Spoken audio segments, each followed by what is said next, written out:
नमस्कार. आज आपण पाहणार आहोत तोरणा किल्ल्यावरील आवश्यक आकर्षणे. आणि हो, चॅनलला सबस्क्राईब करायला विसरू नका. बिनी दरवाजा. किल्ल्याचे हे प्रवेशद्वार गुंतागुंतीच्या कोरीव कामांनी सुशोभित केलेले आहे आणि स्थापत्यशास्त्राचा अद्भुत नमुना आहे. हनुमान बुरुज. भगवान हनुमानाच्या नावावर असलेला हा बुरुज आजूबाजूचे डोंगर आणि दऱ्यांचे विहंगम दृश्य देतो. तोरणेश्वर मंदिर. किल्ल्याच्या शिखरावर तुम्हाला शिवाला समर्पित तोरणेश्वर मंदिर दिसेल. हे एक पवित्र स्थान आहे ज्याला ऐतिहासिक महत्त्व आहे. झुंजार माची. झुंजार माचीवरून आपल्याला रायगड, लिंगाणा, राजगड, पुरंदर किल्ला, सिंहगड हे किल्ले दिसून येतात. कोकण दरवाजा. झुंजार माचीवरून बुधला माचीकडे जाताना कोकण दरवाजा लागतो. बुधला माची. कोकण दरवाजा आपल्याला बुधला माचीकडे जाता येते. तोरणा किल्ल्याचा वारसा. किल्ले तोरणाचा वारसा केवळ ऐतिहासिक महत्त्वापुरता मर्यादित नाही, तर मराठी माणसाच्या अभिमानातही त्याचे योगदान आहे. किल्ला इतिहास प्रेमी, ट्रेकर्स आणि साहसी साधकांना आकर्षित करत आहे, ज्यांना त्याच्या समृद्ध भूतकाळात आणि नैसर्गिक सौंदर्यात विसर्जित करायचे आहे.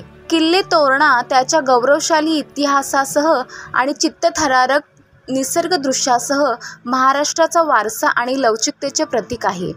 हे असे ठिकाण आहे जिथे मराठ्यांच्या शौर्याचे प्रतिध्वनी अजूनही गुंजत आहेत आणि जिथे आधुनिक काळातील शोधक वर्तमानाचे सौंदर्य स्वीकारताना भूतकाळाची झलक अनुभवू शकतात. त्यामुळे जर तुम्ही महाराष्ट्राला भेट देण्याची योजना आखत असाल तर या उल्लेखनीय किल्ल्याचा मनमोहक इतिहास जाणून घेण्यासाठी तुमच्या प्रवासात तोरणा किल्ल्याचा समावेश करायला विसरू नका. किल्ल्यावरील राहण्याची सोय. तुम्ही किल्ल्यावरील मेंगाई देवीच्या मंदिरात रात्री थांबू शकता. याशिवाय गडावर राहण्याची दुसरी व्यवस्था नाही. किल्ल्यावरील खाण्याची सोय. किल्ल्यावर खाण्यापिण्याची व्यवस्था नाही, त्यामुळे स्वतःचे खायचे पदार्थ व पाणी जवळ बाळगावे. पुणे ते तोरणा किल्ला. रस्त्याने प्रवास कसा करायचा? पुणे शहरापासून सुरुवात करून नेतृत्वेकडे वेल्हेच्या दिशेने जा.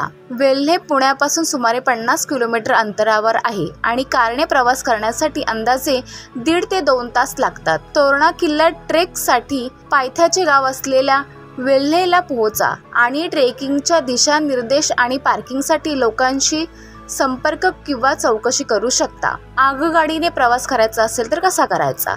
तुम्ही पुण्यात असाल तर वेल्हेला जाण्यासाठी थेट रेल्वे सेवा नाही. तुम्ही भारताच्या इतर भागातून येत असाल तर तुम्ही पुणे जंक्शनला ट्रेन पकडू शकता आणि आधी सांगितल्याप्रमाणे बस किंवा कारने वेल्हेला जाऊ शकता. सार्वजनिक वाहतुकीद्वारे तुम्ही कसे पोहोचू शकता?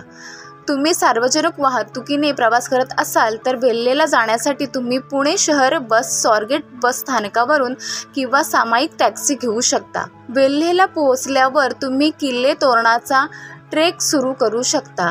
ट्रेकिंग ट्रेल चांगली चिन्हांकित आहे आणि ट्रेकर्ससाठी एक लोकप्रिय मार्ग आहे. तुमचा वेग आणि फिटनेस स्तरावर अवलंबून शिखरावर पोहोचण्यासाठी साधारण 3 ते 4 तास लागतात.